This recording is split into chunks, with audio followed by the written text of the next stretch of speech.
Salut, moi c'est Leskania du sommet Jeune Afro. On sait que la discrimination chez les gens des communautés noires fait en sorte que c'est plus difficile d'accéder à un logement. Au-delà de l'accès, d'autres problèmes en matière de logement existent. Par exemple, savais-tu que les personnes noires sont plus susceptibles à vivre dans un logement qui n'est pas adapté à la taille de leur famille?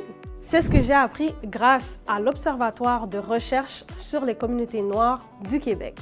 Pour en savoir plus, je vous laisse avec mon collègue Thierry. En matière de logement, nous avons utilisé les données de Statistique Canada et aussi les indicateurs définis par Statistique Canada, à savoir l'aspect financier et l'aspect qualité. L'indicateur qui couvre l'aspect financier, c'est l'abordabilité.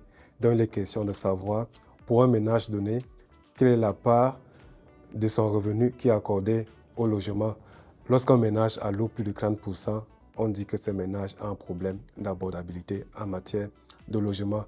Avec cet indicateur, les personnes noires étaient les plus susceptibles d'avoir un problème d'abordabilité du logement. Elles étaient plus de 2 fois plus susceptibles que les personnes qui ne sont pas issues des minorités visibles. Par exemple, en 2006, une personne noire sur 3 avait un problème d'abordabilité de logement. Un autre indicateur que nous avons utilisé, c'est celui qui demande au ménage si son logement requiert ou bien demande des réparations.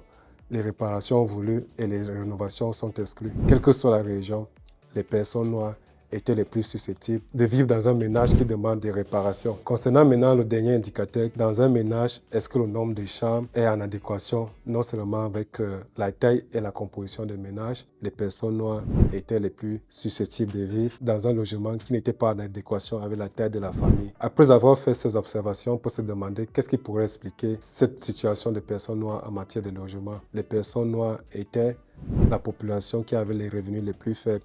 Et ces revenus les plus faibles étaient justifiés par la situation observée dans le marché de l'emploi.